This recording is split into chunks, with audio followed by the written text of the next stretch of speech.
Westside Fairytales is a dark fiction and horror podcast. The story you are about to hear is violent and disturbing. Exercise discretion before listening.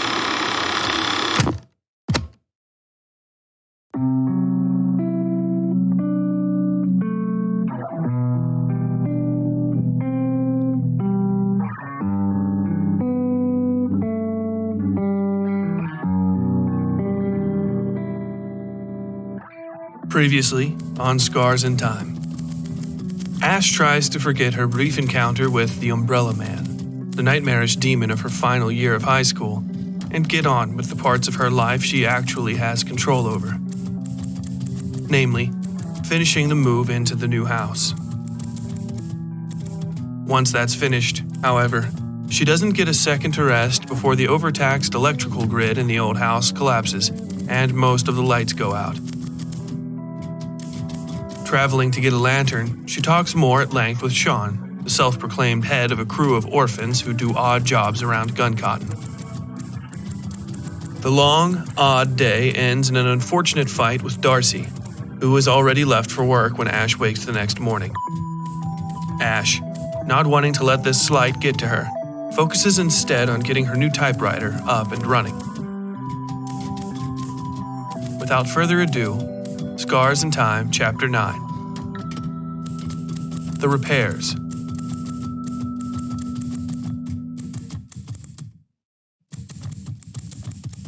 I was mad at Darcy all morning with no way to vent. I ate and looked over the business card Dawes had given me, wanting to get as much as possible done without a bit of help, or input, from Darcy. I tried to focus on this and only this, but my thoughts kept returning to the typewriter in the garret. The calling didn't feel paranormal, but rather like that solipsistic sort of greed that befalls any writer when the words are just beginning to build behind the dam. I could feel them, all the things I would write, just on the other side of a paper-thin wall in my mind. Laminations of white waiting to be struck black and left bleeding in the finished pile. Even if I'd known her then, assuming she wasn't already speaking to and through me at that very moment, I would have been eager to write. Damn the house and the windows and the garret and all that was to come. I would have still been feeling the drop of the keys beneath my fingers while I was eating breakfast, while I was dressing, while I was wandering the house and wondering how to complete the tasks I'd set for myself. My only thought was to find a payphone, or possibly ask to use the phone at Colby's or behind the counter at Ellison's. Given that you're likely reading this either after I lived it or so incredibly before that the concept of a payphone is alien to you, they were boxes on the sides of buildings with which one could trade coins in order to contact people most anywhere in the world. If I were anywhere but West Virginia, or possibly Middle America, the thought of finding one of those obsolete devices might have been absurd. But West Virginia was always capable of surprising with its anachronisms, so I set out to find one somewhere in gun cotton. But first, the typewriter. I lit my lantern and climbed to the garret, finding myself easily ascending that last bit of ladder single-handedly, the lantern bobbing along beside me. The garret was as I left it, the umbrella that had so terrified me laying open beside the trapdoor. I could see the room itself much better, too, now that my eyes were free to take in the space as a whole instead of as just a series of minor images caught in the flashlight beam. There was little to speak of. The walls were dark, or rather, darkened wood. Touching any of them left a smudge of black dust on my fingers I knew to be the residue of coal smoke. The house had probably subsisted on coal heat for decades, like most old homes, and was now coated throughout its guts with black. I brushed away the grit and looked over the desk. It was simple, brown wood, and clearly built for a smaller sort of person, which made it perfect for me. I sat in the chair and set the lantern beside the typewriter, punching a few keys here and there and enjoying the mechanics of the thing, the snap and punch of the typing arms, the inevitable and eminently wonderful rush and ring of the returning slide. All those parts I knew from movies, but there was more to this old machine that I'd never expected. All sorts of buttons and switches and dials, most unmarked, that I couldn't make sense of in the least. I knew the 2 discs on top would hold the ink ribbon that usually sat between the page and the typefaces. This unit's ribbon was missing entirely. A set of wooden trays sat on either side of the machine that I figured to be for paper. I blinked, touching the one on the left. It was simple, dark, and unmarked wood. Had it been here when I'd first come up to the garret? Possibly, I thought.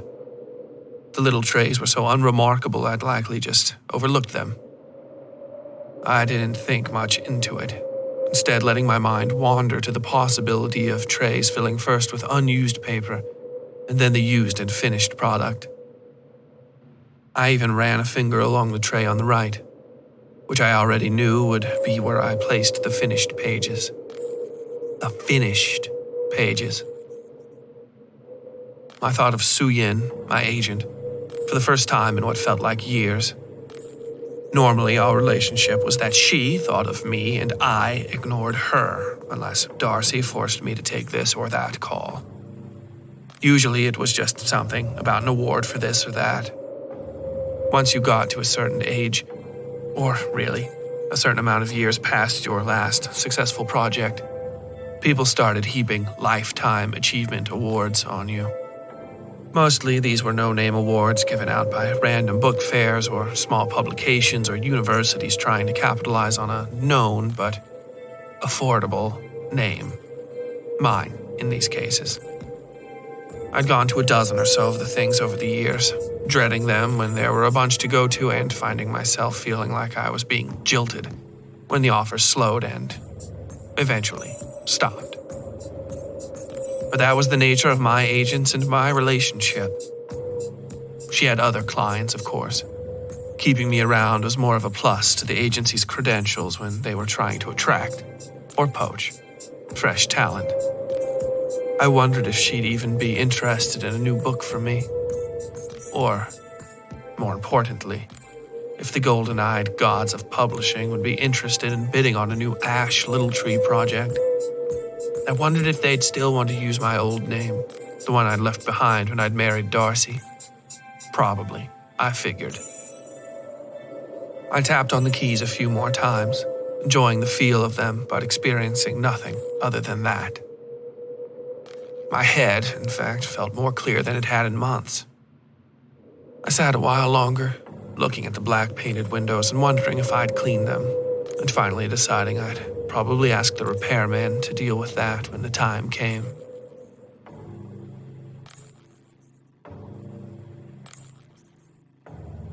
Gun Cotton was much clearer, much sunnier than it had been the previous day.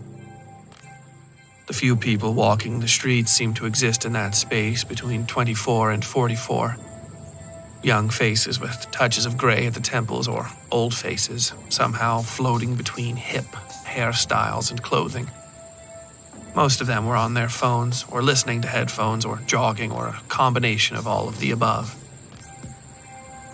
I saw almost no children. Then I remembered that the rest of the world understood that Wednesdays were work days and children spent their mornings in school this time of year. I'd always entertained the possibility of having children, though it just never really happened. Now that it was eternally too late, it was something of a small, if gnawing, regret. The way many things you'd never even considered doing could start to weigh on you when the door between you and that thing closed forever because of age. I'd wanted to learn to tap dance, oddly enough, when I was a child, and the time for that had passed as well. That regret weighed on me about as heavily as my childlessness, though, which is to say, almost not at all. I walked along the strip to Wall Street, where the small, curving bridge that led into town crossed the broad, shallow river that made up Gun Cotton's northern, or possibly southern, border.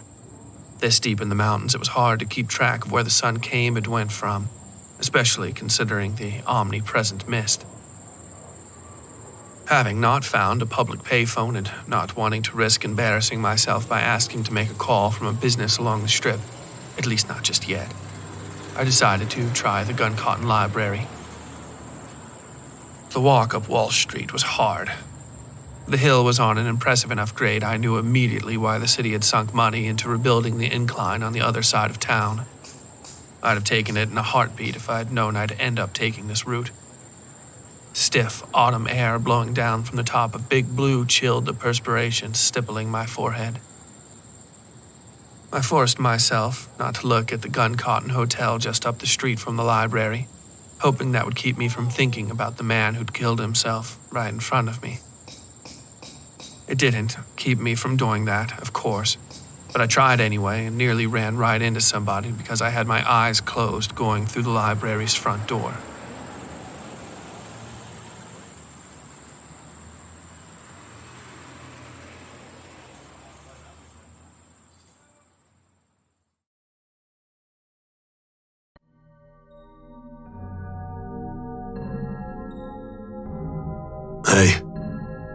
Hey you. There's new merch in the merch store. So go fucking buy some, you hear me? You want a fucking shirt, bro? You want a sick fucking shirt, bro? Go to the fucking merch store and check out our new shirt. It's a collage of all that pretty artwork Missy Uwe puts together for season 4. Fucking beautiful. You wanna be fucking beautiful, don't ya? Then go buy a shirt. You wanna stay fucking beautiful? You better buy 2 fucking shirts. You better buy a fucking mug too and a fucking beanie. Don't let me find out you aren't wearing the merch. You better go to westsidefairytales.com/merch and buy something. You hear? westsidefairytales.com/merch. See you soon. Now back to our story already in progress.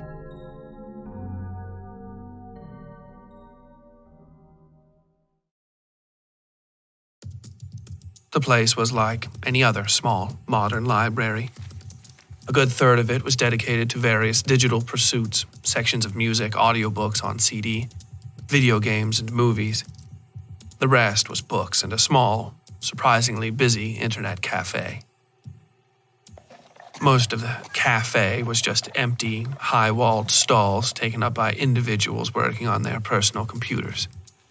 A few people were even watching movies, kicked back slightly in the rigid wooden chairs that every library on Earth seemed to have.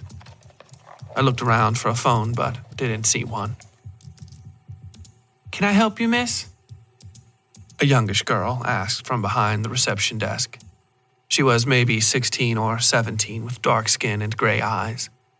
I blinked and looked over at her, hesitating for a second before creeping closer to her desk to speak in a lower voice. "I was, wondering if you guys had a phone here?" I asked. She gave me a confused look, tapping her thumbs on the desk. A phone?" she asked. Then she chuckled. "Sorry, ma'am. Just give me a second." She bent down and I could hear plastic clicking around behind the slightly raised portion of desk between us. The place where you'd normally set books ahead of checking out. "Here you go." She set a clattering, black desk phone on the raised partition. "It works. You just have to keep your voice down. This is a library, after all." She winked at me and went back to her business, some puzzle game on her cell phone. "Thanks," I said, picking up the receiver and dialing the number on the card Dawes had given me. A bored-sounding man answered on the second ring. Gordon Greek, is this an emergency? He asked. No, I said. "Well, I don't know.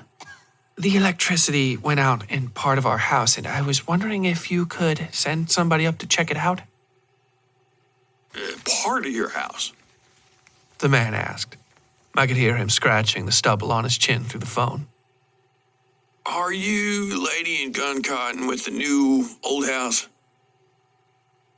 I guess so, I said. Yeah, all right. Dawes said you'd probably call. The man said. Said you need a lot more done than just electric, too. Also said you got Katie power running up there. He said the KT part is Katie. Knob and tube, that is. I was a little upset that Dawes had made this conversation especially one-sided for me by calling ahead, but figured it'd probably help me in the long run. I could, at least, have the conversation like I knew what the fuck I was talking about. Yeah, I said. Knob and tube. I still had no idea what that meant. Well, ma'am, I'm not one to patronize, but I should let you know a couple things about that sort of setup. He continued. Unless you're familiar. I'm, not. I conceded. Well, that's good. The man said. Just means you haven't been living on a dangerous-ass 1930s electrical grid your whole life. I'm sorry, I said, trying to get a hold of the conversation again. I didn't want to be lectured by anybody, even if the lecture was for my benefit. Can I ask who I'm speaking with right now? There was a pause on the line. Oh, shit. Sorry about that. The man said. I'm Boomer. That is, everybody might meet. Around here calls me Boomer. Real name's Benjamin Greek, but you start asking around after Ben Greek, and only my mom's gonna know who the hell you're talking about. He cleared his throat. Anyway, He said, clearly eager to continue.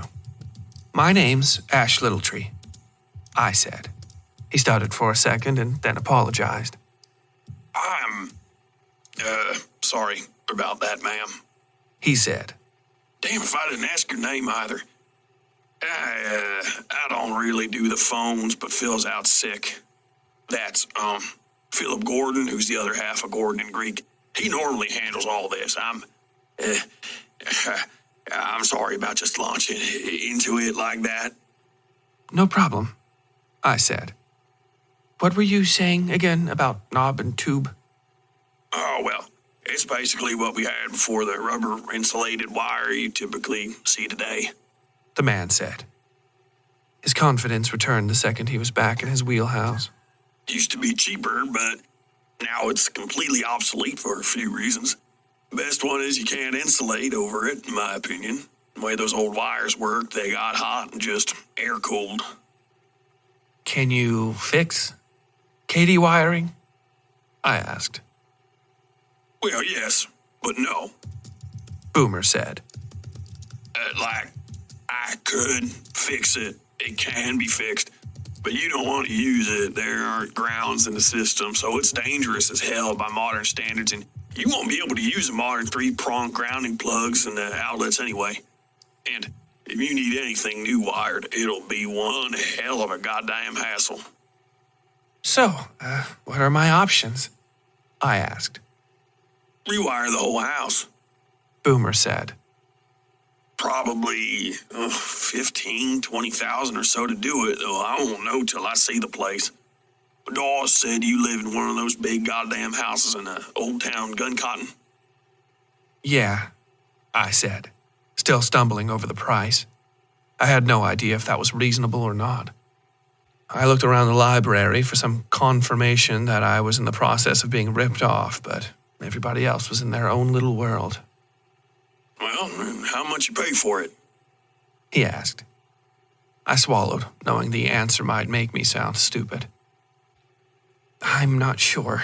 My wife handled all the real estate stuff, I said.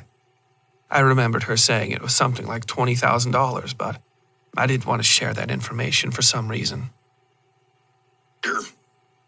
Your wife? He asked.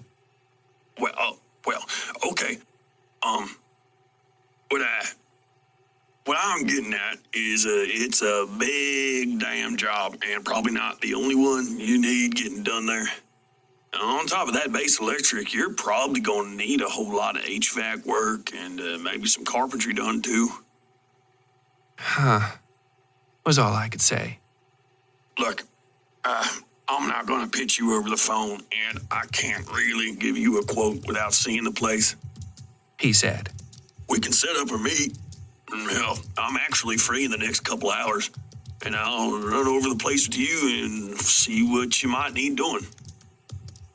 Is that free? I asked. Consult? He asked. What? Hell yeah, it's free. Oh, okay then, I said. Can we do it today?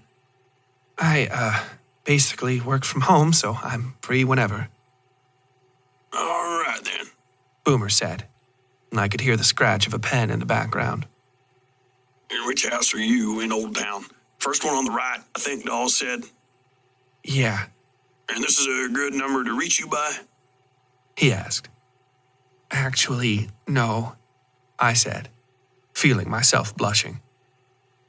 That's the number to the local library. I took a breath. I don't have a phone right now. My last one got destroyed in a fire. Boomer paused. Okay. He said, Well, how you want to do this? Can we just set a time and I'll be at my house? I asked. Sure, so long as you'll be there. He replied. I promise, I said. How's 3 this afternoon then? He asked. I looked at the closest clock and saw it was only about 10 a.m. That sounds great, I said. Old Town, first house on the right. He repeated. Yes, I said. Okay then, Mrs. Little Tree. He said. I'll see you then. Thanks, I said, finally hanging up the phone. I felt drained. I absolutely hate calling people on the phone. I hate being called more because it surprises me, but either way, I hate it. All finished? The receptionist asked. Yes, I said. Wait a second. I remembered that I wanted to call Su Yin and let her know that I was writing again. I thought of the costs of remodeling the house and how much a new book might bring in, assuming I had any skin left in the game at all. Maybe I could even pay for all this work I was setting up myself and show Darcy for sure that I wasn't a fucking baby that she needed to coddle and stress over. I slapped my pockets for my phone on instinct. I hadn't memorized another person's phone number in something like 20 years, and I think that had been an accident of repetition. I couldn't even remember all of Darcy's phone number off the top of my head. The only time I ever heard it was when she had to give it to this or that checkout person to use or activate a membership card. Can I use the phone again in a little bit? I asked. I can't remember the number I need to call. Sure, the girl said. My name's Amelia, by the way. Ash Littletree, I said, shaking the girl's hand. Her eyes narrowed for a second, like she was remembering something, and then she smiled. Nice to meet you, Mrs. Littletree, she said. Then I retreated to one of the desk computers, racking my brain to even remember the password to my email server. I finally brought it up and managed to track down Su Yin's phone number from an email she'd sent me several months back. A happy birthday message, in fact. I scribbled it down on a piece of scrap paper and hesitated a minute before closing the browser. Then I opened news searches for typewriter ink ribbons and operations manuals. I even tried to find my model of typewriter, but all I could remember was the company name printed in gold on the front of the thing. Blackwell Mechanics. A search of that brought up absolutely no typewriters, but did manage to open a bunch of conspiracy theory pages and links to articles about oil drilling that were all at least 10 years old. I sighed and closed the browser. Find what you need? Amelia asked. Yes, thank you, I said. She smiled and set the phone back onto the partition. I gave her a weary, apologetic smile and called Su Yin. She didn't answer. I knew she wouldn't. So I set the phone back on the cradle and waited for it to ring. Amelia was getting ready to ask me something, but I held up a finger. On cue, the phone rang. 7 ferrets, Was all Su Yin said. 6 dogs, I replied. She sighed and asked who she was speaking to. Hey, Su Yin, it's Ash. How are things? Oh, fuck off. You're actually calling me. Su Yin asked, giggling. I could only barely hear her over the chatter in the background. Yeah, for once, I said, chuckling a little myself. I can't believe you're still playing that word game to screen out your old boyfriend, Stalker, Su Yin quickly corrected. my old stalker, and yes, I am still playing that little game to keep him from fucking calling me.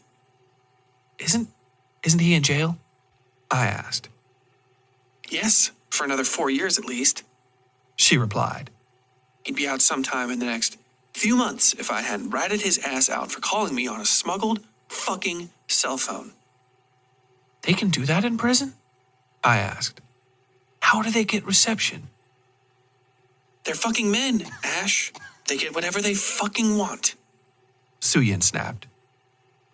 Oh, I'm sorry for that. I've been on this bike machine for like a fucking hour now, and I forgot to bring my water. I think I'm getting a fucking headache. It's fine, I said, taking a breath. I'm writing again, Eat shit. she snapped. Really? I said. Fuck you, Ash. She said, actually sounding mad. Do not fuck with me. You've been writing on and off for the duration of our contractually obligated friendship, but somehow none of that ever ends up in manuscript form on my fucking desk. She paused. Where are you now?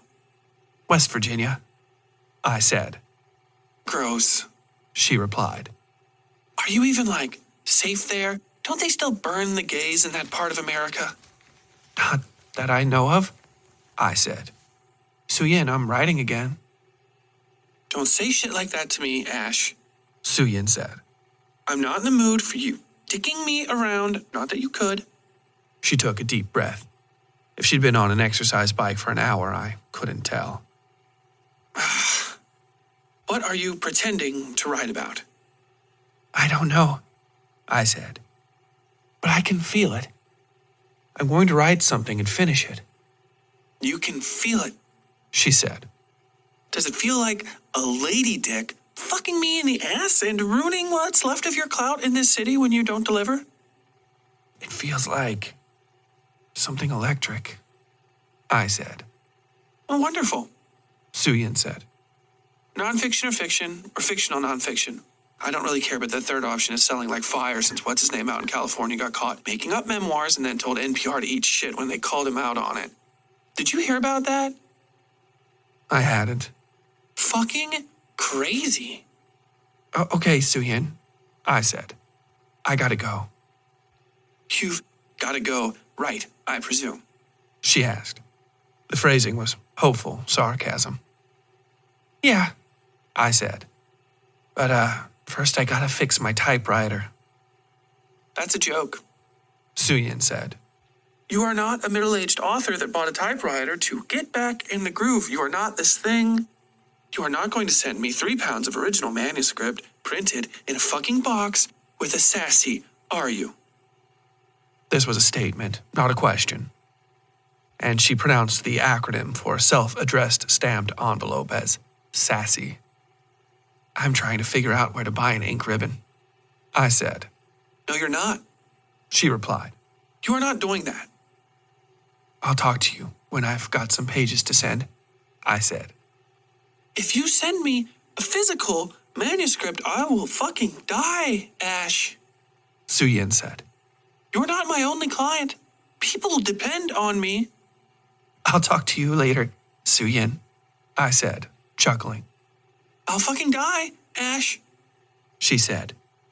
I could hear a bit of mirth in her voice. If she hadn't been working out, she probably would have been laughing the entire time.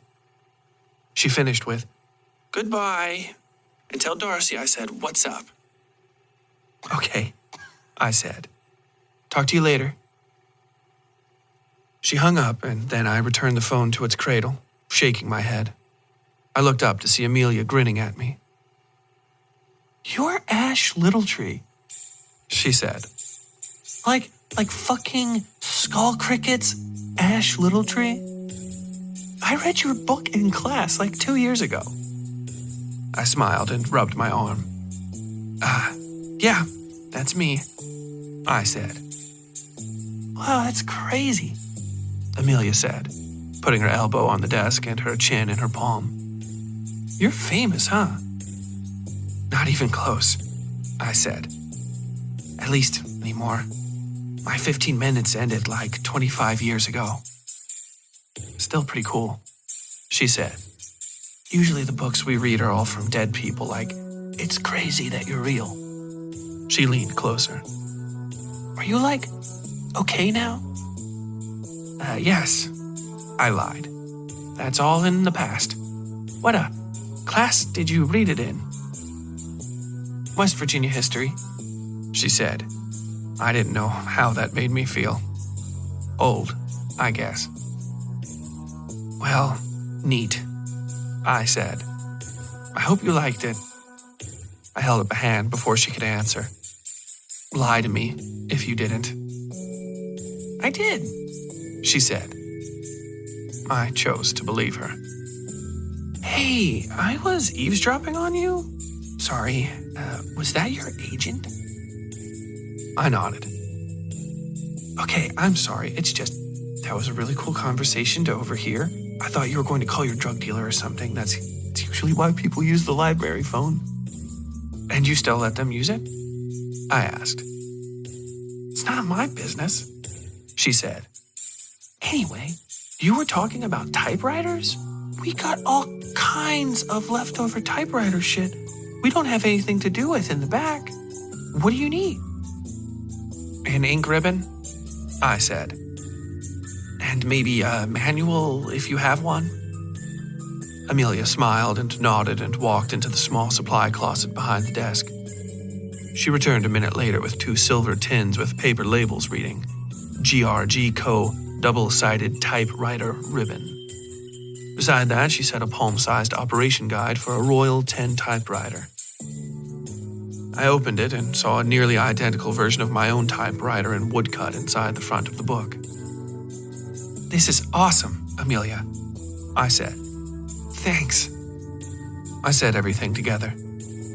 What do I owe you? Do you want an autograph or something? She shook her head. A simple donation to the library fund should suffice, she said, holding out her palm. I got out my wallet and a $10 bill. Then I thought a second.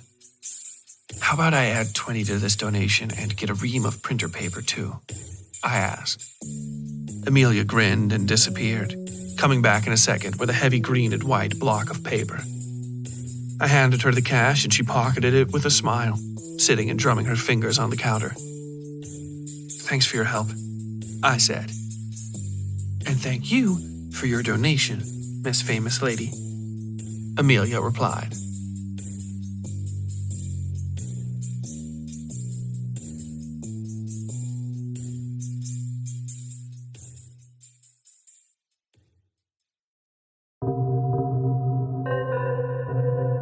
Wow, what a great story! But I have no fucking idea what's going on in it, do you? Maybe it'd be a little easier to understand if I had access to a written version of the show to follow along with and read back through.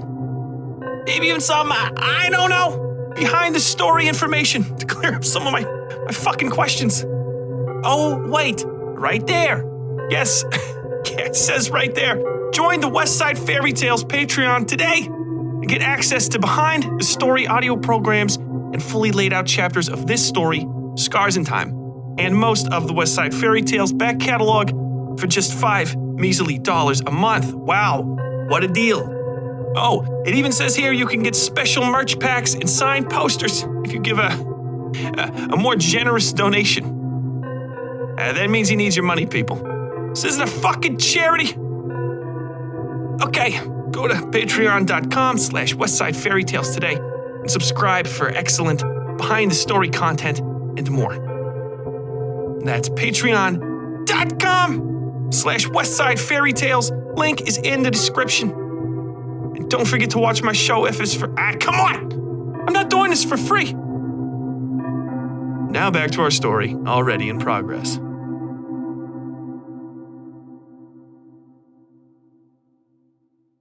I all but ran home with the ink ribbons and the ream of paper.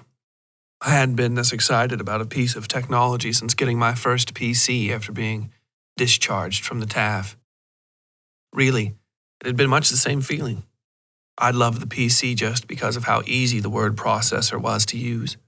The only computer they let me use once I was out of the psych ward was old enough to take big, thin floppy disks and had a green, monochromatic display.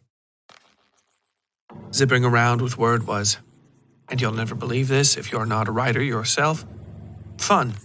Fun and easy, and most of all fast. I could click on any part of the page and change things. The program was as fast and fluid as my own thought process. There was no stopping, no deleting each mistake character by character, just the steady onslaught of thought filling the screen. Now I was heading in the opposite direction, more primitive by far than that early word processor on that forgotten computer. I would be using a manual typewriter. Not even the electric kind that did all the hard work for you, but an actual human-powered machine that I would have to work like a loom to weave the story. No simple corrections, no half-assed thoughts and easy revisions. Everything, mistake or not, was basically permanent.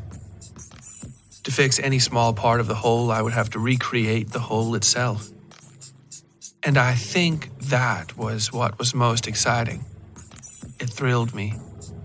I would have to think out every step of the journey. Every slight mistake could be terribly wasteful.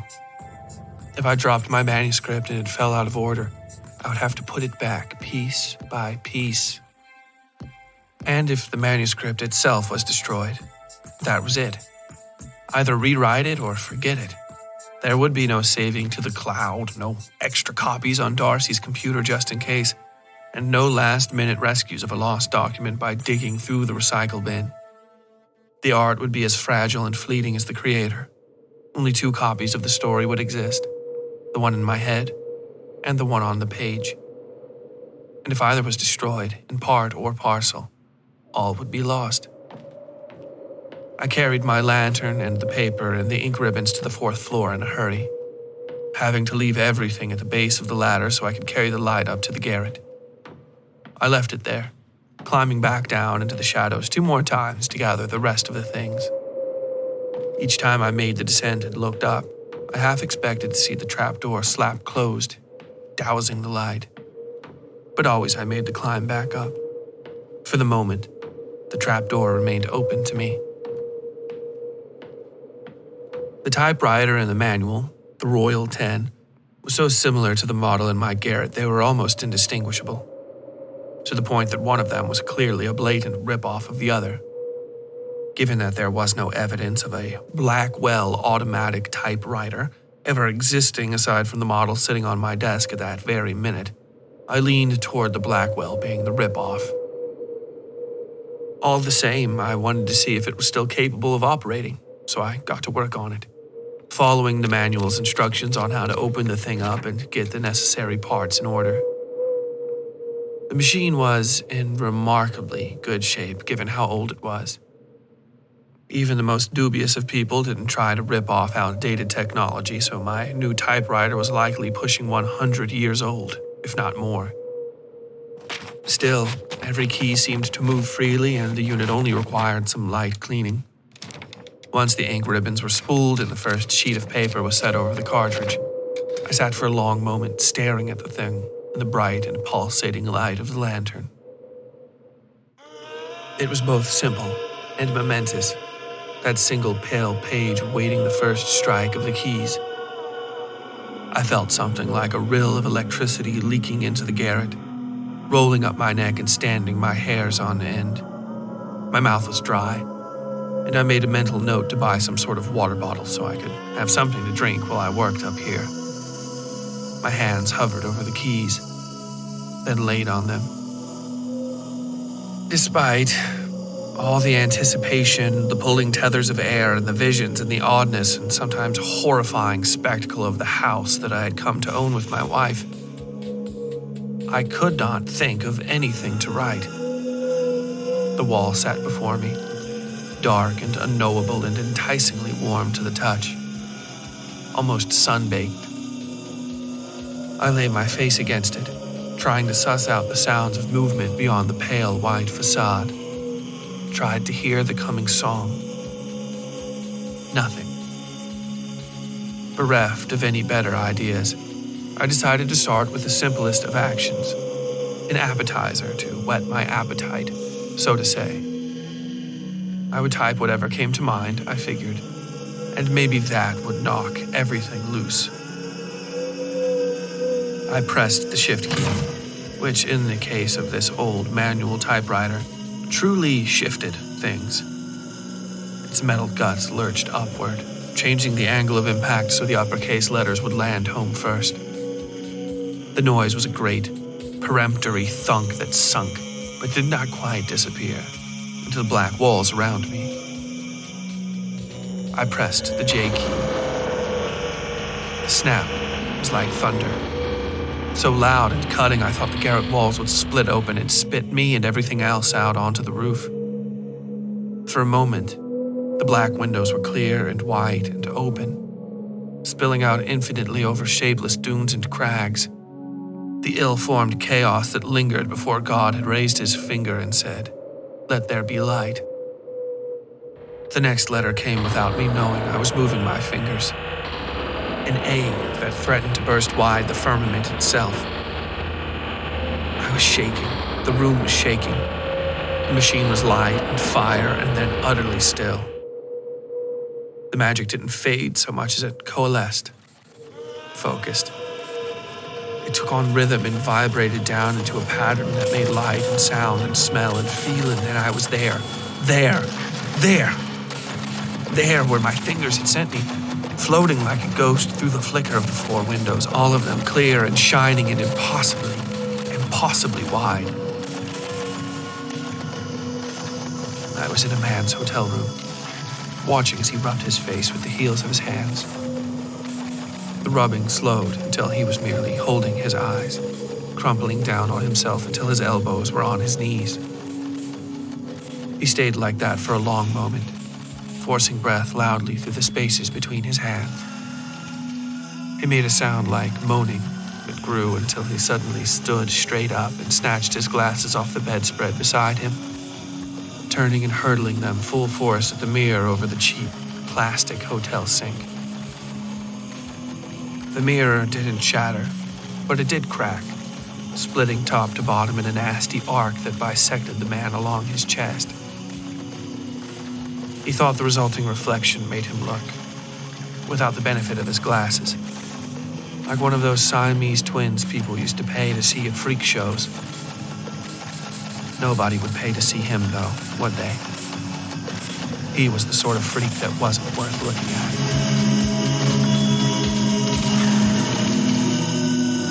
I took a breath and stood up, nearly spilling myself out of my seat. There was more that I'd written, so much more. My fingers were almost completely stiff with cold I'd been typing so long. My forearms ached terribly, so much that I couldn't make a fist. There were 5 sheets in the finished tray beside the typewriter. I both could and couldn't remember placing them there. 2 halves of my mind remembered 2 different realities, one in which I was the typist and the other in which I was the ghost. A specter lingering nowhere near this garret and also somehow indelibly trapped within it. I picked up the sheaf of papers and flipped them over to look at the first page. The first sentence read as follows. Jacob Morgan felt death draped over him, like an old wet towel. Even looking for just a second at the page, I knew where the story was going. What would happen to Jacob Morgan? I shuffled the pages back into place and took my lantern, somewhat scared of myself, insanely enough, as I descended the ladder. just in time as well, because I could hear faint knocking on the downstairs door resonating up through the house. I hoped it wasn't Darcy and then remembered the repairman was stopping by. I tried to focus on that but failed, lulled back as I was by what I'd been writing. The story of the ill-fated real estate agent named Jacob Morgan. The man I'd seen in his last moments alive, before he dropped off a hotel balcony 300 feet down into oblivion.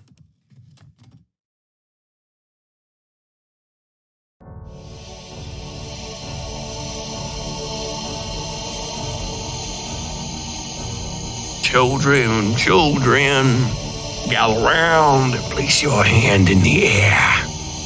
That's right. Fingers splayed wide, so the wind can pass between them. Carry that sweet scent of trade on to the nose of the witcher. We are gathered here today in non-existence, awaiting the strike of the pen, the clatter of the keyboard, the moment when I might be introduced to the ears of the masses, so that our work can spring forth anew in the hearts of millions. Whether we are carried on the wings of angels, say true, our words must be electrified. Amen. Our words must be clarified. Amen. Our words must be carried wide. Amen. So go out there, little brothers, little sisters, and spread the gospel on social media. Put us on Reddit. Put us on the Facebook. And put us on the Twitter. Praise her. Share us far and wide, so that I might become in my story made clear. At WS Fairytales on Twitter, Westside Fairytales on Facebook and Instagram. The link tree is in the description. Praise her name. Praise her. Praise her, yes. And let us together drive this sin from gun cotton. Raise your hands now. Raise your hands.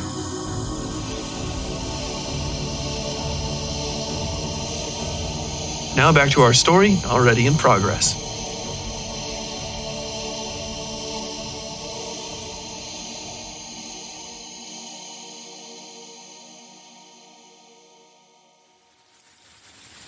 I almost thought you weren't going to answer. Boomer said when I opened the door.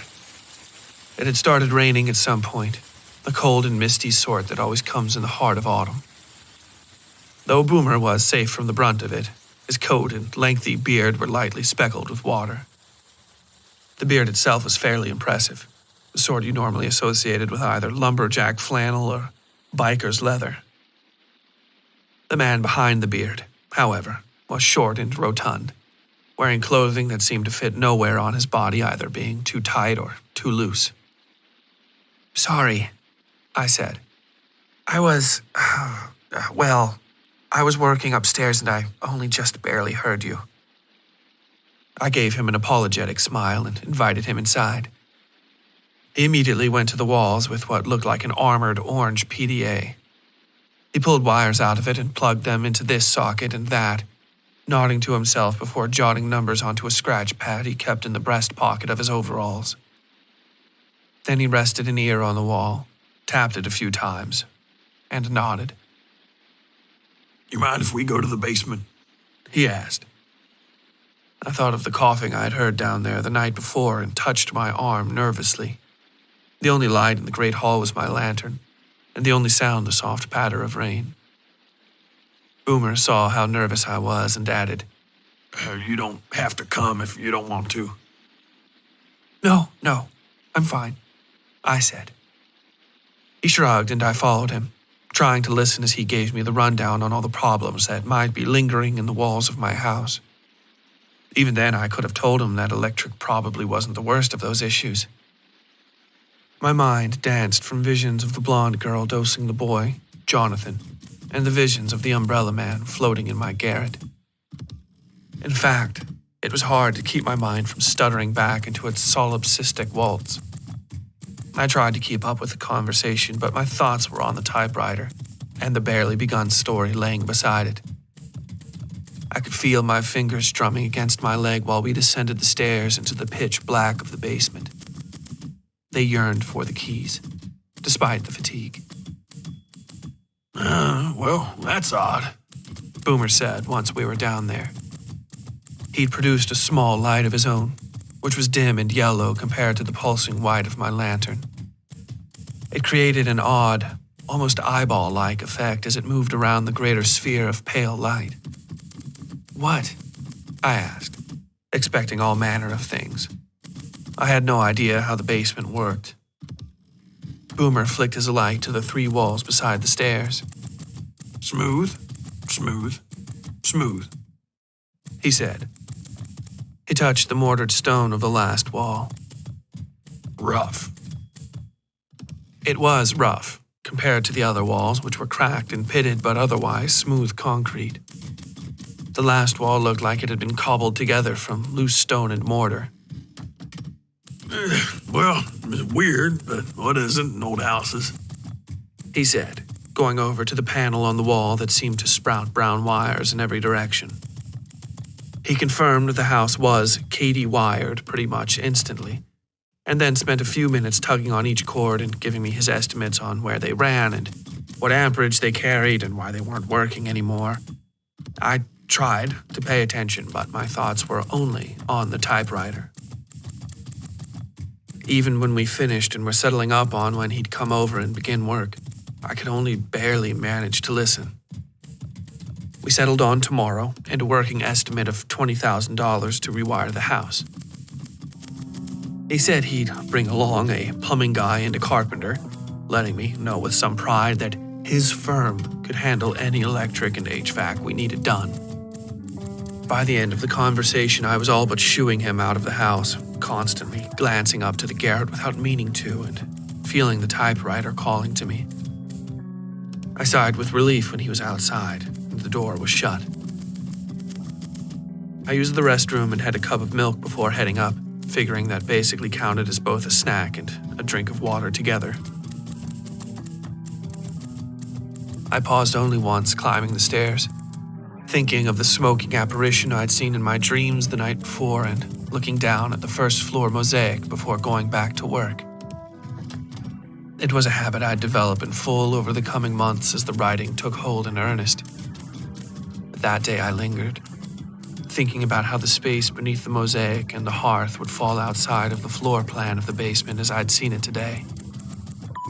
And my thoughts might have rested longer still on that odd, rough wall in the basement, if I were not so focused on the life and times and death of one Jacob Morgan.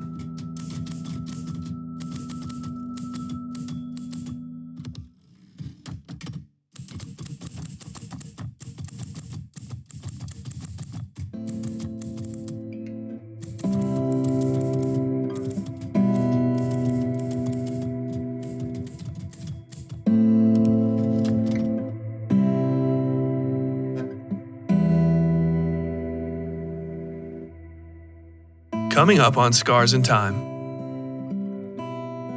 Ash dives fully into the story of Jacob Morgan, the supposed real estate agent who'd ended his own life by jumping off a balcony at the Gun Cotton Hotel.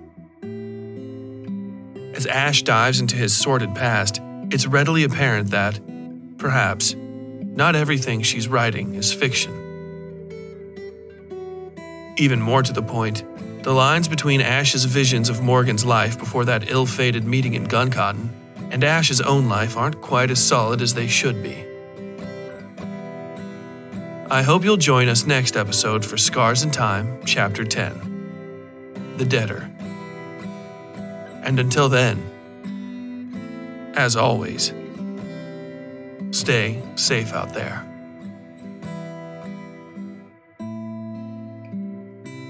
The Westside Fairytales is written, read, scored, and produced by Tyler Bell. Original audio filmed on location in Sutton, West Virginia and Louisville, Kentucky. Engineering and sound design by WSF Productions, LLC. Episode art by Yui Breedlove. All content herein copyright 2021 WSF Productions, LLC.